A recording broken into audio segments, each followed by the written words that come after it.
Hello and welcome to News Central TV. I'm Dashen, Usman. Now here are the stories making headlines beyond the continent. We begin in America, where the White House hosted the annual Easter egg roll, where children gathered for the long-held tradition put on by the President and First Lady. Now, this year's event, which carries on a tradition that began in 1878, features school themes.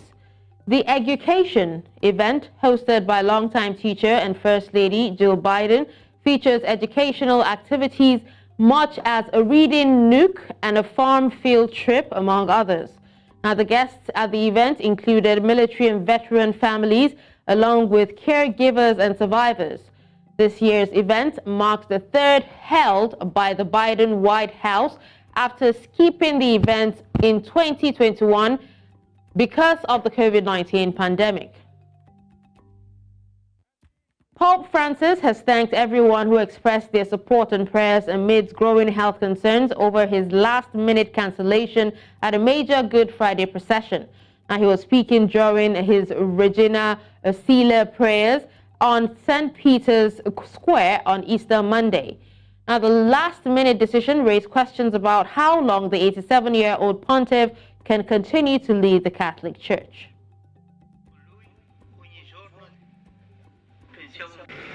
Rinnovo a tutti gli auguri pasquali e ringrazio di cuore coloro che in diversi modi mi hanno inviato messaggi di vicinanza e di preghiera. Mexico has evacuated 34 of its nationals from Haiti aboard a military ship due to the worsening security situation in the Caribbean country. Now, addressing a news conference, Foreign Minister Alicia said 7 minors and 4 diplomatic officials were among the evacuees who were residents of Haiti. El 31 de marzo se rescataron a 34 connacionales de Haití, 24 hombres y 10 mujeres, incluyendo 4 funcionarios de la embajada y 7 menores. Se requirió de una operación muy especial en donde el buque de la Secretaría de Marina navegó hacia aguas cercanas a Haití y rescató a estos 34 connacionales que ya vienen de vuelta y van a llegar a nuestras costas. Let's head to Europe, where we understand that 2 days after the discovery of little Emil's bones, dozens of investigators on Monday combed the surroundings of the hamlet of Haut-Vernay in Alpes-de-Haute province, where his 2.5-year-old boy had disappeared in July. Now, Commander of the Regional Gendarmerie, Pierre-Yves Bardy, says investigators are currently trying to understand the circumstances of boy's death. Hier, en fait, tous les moyens techniques ont convergé sur les Alpes de Haute-Provence, à savoir des équipes cynophiles du Centre national d'investigation cynophile en fait, de Gramma. Ce sont des chiens experts qui vont être capables en fait, d'apporter un concours vraiment précieux aujourd'hui. Et en particulier des chiens spécialisés dans les restes humains, la recherche de restes humains. Ah non, il n'y a pas de limite de temps sur les investigations. Tant que les enquêteurs auront besoin de travailler dans un environnement sécurisé. A Russian court on Monday extended until June 5th the pre-trial detention of U.S.-Russian journalist Alsu Kurmashiva, a journalist at the U.S.-funded Radio Free Europe, Radio Liberty, who faces 15 years in prison on charges of spreading false information, according to her employer. Now, she was arrested last year for failing to register as a foreign agent. RFE-RL says she was subsequently charged with spreading false information on the new censorship laws introduced after Russia launched its military offensive in Ukraine in 2022. Kurmashiva edited a 2022 book titled Saying No to War, a collection of interviews and stories from Russians opposed to Moscow's campaign against Ukraine.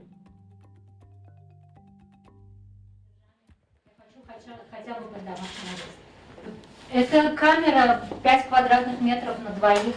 нет горячей воды, вместо унитаза дырка в полу, нет даже полметра свободного пола, чтобы пройти.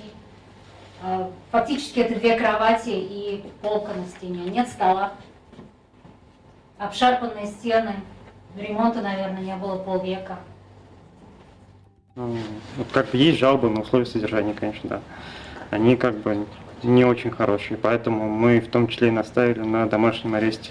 Потому что в данном случае домашний арест был бы очень приемлем для всех, потому что она бы находилась под контролем и находилась бы в домашней обстановке. То есть ее бы здоровью, по крайней мере, ничего не угрожало, и в том числе она бы находилась в тех условиях, которые как были бы приемлемы. Будем просить в апелляции, потому что считаем, что в данном случае мера пресечения, которая избрана, она... France's top diplomat said on Monday that Paris wants China to send clear messages to its strategic ally Russia over its war in Ukraine after meetings with his counterpart in Beijing. Now, France and China have sought to strengthen ties in recent years, and during meetings in Paris in February, Foreign Minister Wang Yi told President Emmanuel Macron that Beijing appreciated his country's independent stance. But Paris has also sought to press Beijing on its ties with Moscow, which have only grown closer since the invasion of Ukraine. Foreign Minister Stephane Sejourne said Beijing plays a key role in the respect of international law, including on Ukraine's sovereignty, and therefore are clearly expecting that China will send very clear messages to Russia. La Chine joue un rôle clé dans l'indépendance, le respect du droit international, y compris la souveraineté de l'Ukraine. Et donc, nous attendons évidemment de la Chine qu'elle passe des messages très clairs à la Russie.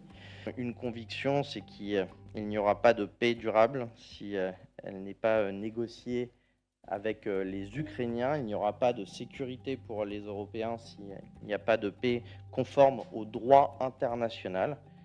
Et si nous n'aidons pas en droit international à triompher, je doute que nous puissions continuer d'un point de vue collectif à commercer et à garder une prospérité sur l'ensemble de la planète.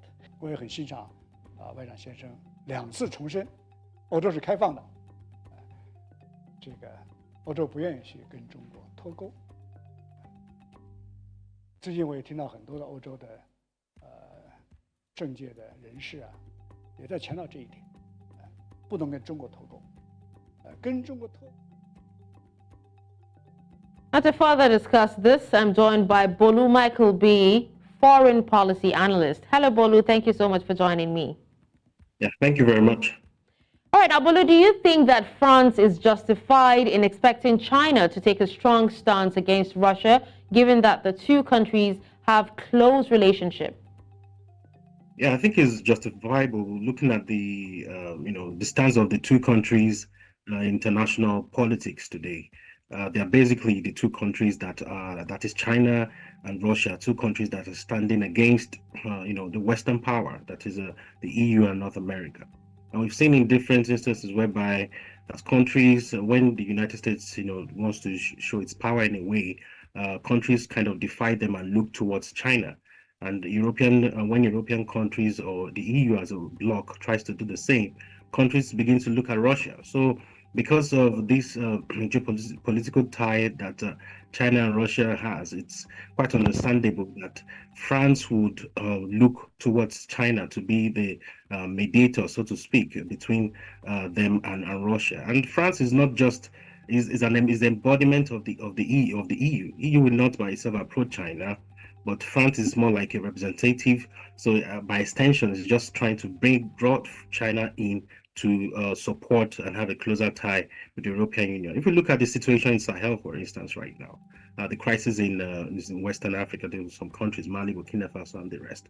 You see that when they ditch France and they look towards Russia. So because of this tie between them and this thing that they share in common, it's quite understandable that they are going through China to speak to her because they have the ear of Russia.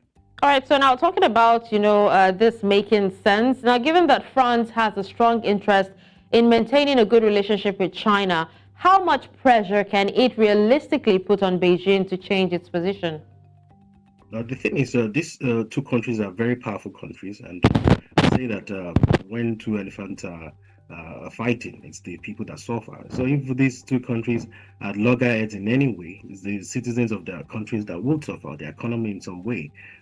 China needs EU, and EU needs China as well. So they can't really exercise more pressure because that will contravene the principle of international law. In international law, we say perim parem non habet imperium, which means that a sovereign state cannot exercise jurisdiction or authority over another sovereign state. So they can to be against the principle of sovereignty and diplomacy internationally. They try as much to change or try to use force or any way to change the stance of another country on an issue. All right, but then, Bolu, don't you think that France's call for China to take a stronger stance on the war in Ukraine might risk alienating China, and also damaging the relationship between the two countries? No, I don't think so, because China they're good on their own. It's more or less like a continental bloc on its own, same as Russia. It's I don't think there's there's no family probably on earth that doesn't have like made in China item. There's such an economic power. So they wouldn't want to risk in any way. I don't think EU or France will risk in any way to want to sever ties with China. It's called decoupling. So what the stance that comes up mostly in international law now is de-risking. So they can't decouple, which is to demember, that is to isolate China in any way. That would be damaging not only to the economy of France, but the EU as a whole. Yeah. Okay. Now, but then how possible is it that France's stance on the issue would set a precedent for other countries to follow? Could it have a wider impact on the international community's response to the war in Ukraine? Well, there's a possibility there's actually France that is following precedents, because there must have been issues. If we look back, in recent past, that whereby a similar situation is coming up, and China still having a neutral stance. But we still must find we have issues in Sahel, for instance, whereby countries are kind of detaching from themselves from France, but there's still quite a number of countries that are still very tied to France, and they're happy doing so. And there are countries that also want to have a strong tie with the EU, and there's no better way of showing their commitment or interest in aligning with EU than having the similar position with EU countries or EU as a bloc. So there's still countries that France or EU holds strong influence, and before they take a stance, they look at the position of their allies and align with it. The word ally comes from align, and they have it has its effect. For example, when voting in the General Assembly, these aligned countries with EU or France can take similar position. That can change the outcome and the politics of the world in a significant way. All right. Well, thank you so much, Bolu Michael-Biyi, for joining me and speaking on this. My pleasure. Thank you very much. All right, with this, Beyond the Continent returns after the break. Do stay with us. Let's now bring you updates on the war in Gaza, where Director of the Civil Defense Operations in Gaza says the area around Al-Shifa Hospital has been completely burnt and is now out of service. Riyad Al-Dashen was speaking while inspecting the damage in Gaza's largest hospital complex. On Monday, Israeli forces pulled from the hospital in Gaza City after an intensive 2-week military operation, leaving behind charred buildings and bodies in the sprawling site. صباح هذا اليوم وردنا اتصالات من بعض المواطنين واستغاثات ونداءات للاستغاثة بوجود أناس مصابين منذ أكثر من 15 يوما. توجهنا كطواقم الدفاع المدني، توجهت قيادة جهاز الدفاع المدني إلى المكان فور وصول هذا البلاغات، والآن نقوم بعملية إخماد الحرائق وانتشال بعض الشهداء، أيضا نقل بعض الإصابات، ولكن للأسف سيارات الإسعاف لا تستطيع الوصول إلى المستشفى بسبب الإشكاليات في الطرقات. ولكن أخي الكريم، هذه المنطقة كانت مغلقة بالكامل، لذلك المعلومات الموجودة لدينا كانت شحيحة جدا. أيضا الآن الاتصالات مقطوعة، لا نستطيع أن نقدر ما الذي جرى، لكننا واقعيا نقول أن محيط مستشفى الشفاء خرق بالكامل وهو الآن يعني متوقف عن الخدمة وطواقم الدفاع المدني. Prime Minister-designate Mohammed Mustafa has officially assumed duty after a ceremony marking the transfer of power from Mohammed Shtayyeh on Monday in the Prime Minister's office in Ramallah. Shtayyeh handed Mustafa some files to follow up and accumulate involving the Gaza Reconstruction and Recovery Plan, the Reform Plan and the Emergency Plan. الخطة الثانية وهي خطة الطوارئ الحكومية لعام 24. تعرف احنا ما عملناش خطة متكاملة لأنه أردنا بسبب الظرف الطارئ اللي بعيشه احنا في حالة حرب، وبالتالي عملنا خطة طوارئ اللي نمشي عليها على مدار ال 24، وكذلك الدروس والعبر فيما يتعلق بغزة والإغاثة وإعادة الإعمار والإنعاش الاقتصادي اللي أيضا هو في برنامج الحكومة. بالتالي ما بدأتم به وما أنجزتوه سنبني عليه. بارك الله. وفي الملفات اللي ذكرتها هي ملفات في غاية الأهمية، هي جزء. Still in the Middle East, Turkish President Recep Tayyip Erdogan has conceded defeat on Sunday in the country's local elections, saying the vote was a turning point for his party after 2 decades in power. Partial results from across the nation of 85 million people showed major advances for the Republican People's Party at the expense of Erdogan's Justice and Development Party.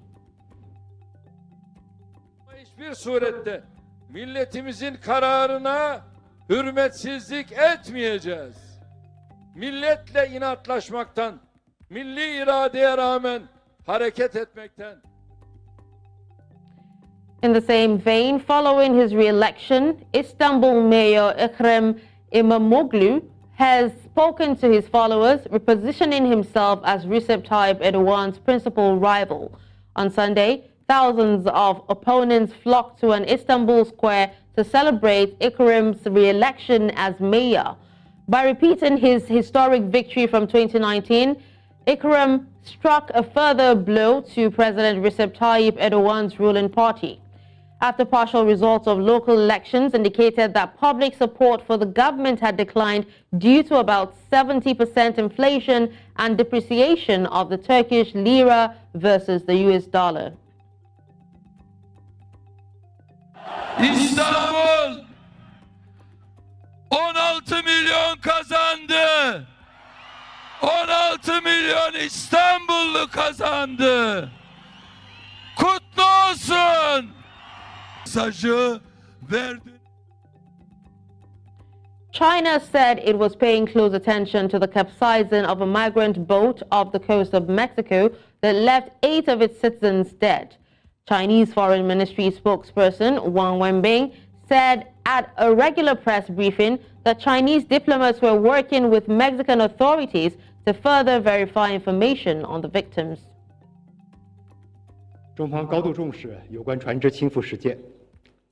中国驻墨西哥使馆与墨方保持密切沟通，进一步核实遇难人员信息，为幸存中国公民提供协助，并请墨方加紧开展事件调查。驻墨使馆。 Pakistani Prime Minister Shehbaz Sharif has met Chinese workers at a hydropower dam project after a suicide bomber killed 5 Chinese engineers and a Pakistani driver last week.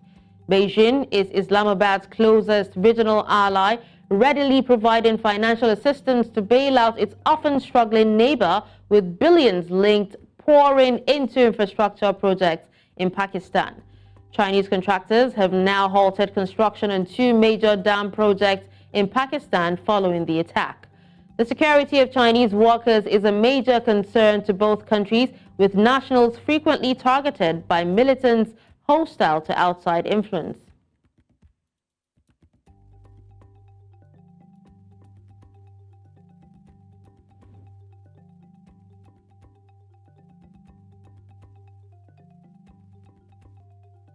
Now let's take a look at sports, where Wilfred Ndidi played a key role today as Leicester got their championship promotion charge back on track with a comeback 3-1 victory over in-form Norwich at the King Power Stadium. Gabriel Sara gave the visitors a shock lead after 20 minutes while Kiernan Dewsbury Hall responded 13 minutes later from close range. Stevie Mavididi put Leicester in front after the break with a clever finish after beating Jack Stacey before Jamie Vardy added a third in stoppage time to seal the win. The victory was only the third in 8 league games for the Foxes and have put them back on top of the table pending the result in the later games involving Ipswich and Leeds. The win also ended a run of 3 wins in a row for David Wagner's Norwich. Our Super Eagles striker, Kelechi Iheanacho, was on the bench for 90 minutes. British heavyweight Fraser Clark has called for a rematch with British and Commonwealth heavyweight champion Fabio Wardley. Now, the two fought to a split draw in a thrilling contest at the O2 Arena in London on Easter Sunday. One judge scored it 114 to 113 in favor of Wardley.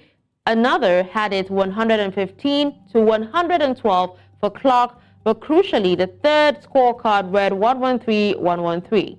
Now, during the fight, Clark was deducted a point for a low blow, and he was dropped in the 5th round, moments that ultimately dictated the result.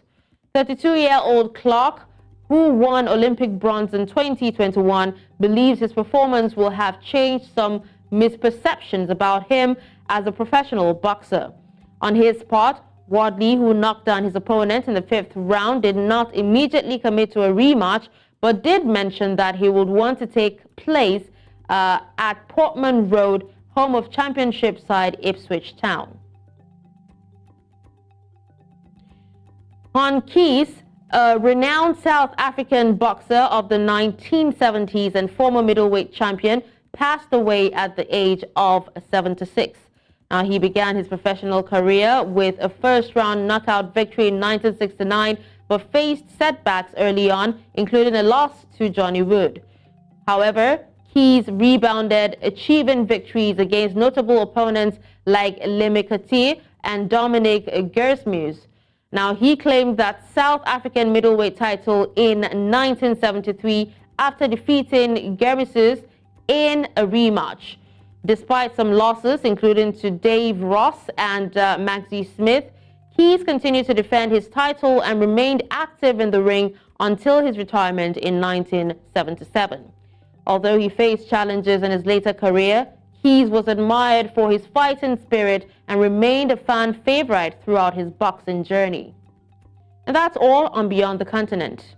Send your eyewitness report to the WhatsApp number on the screen. Do follow us on social media. We are at News Central TV. You can watch News Central live on DSTV channel 422, Star Times channel 274, Avo TV, and YouTube. Many thanks for watching. I'm Dashen Usman.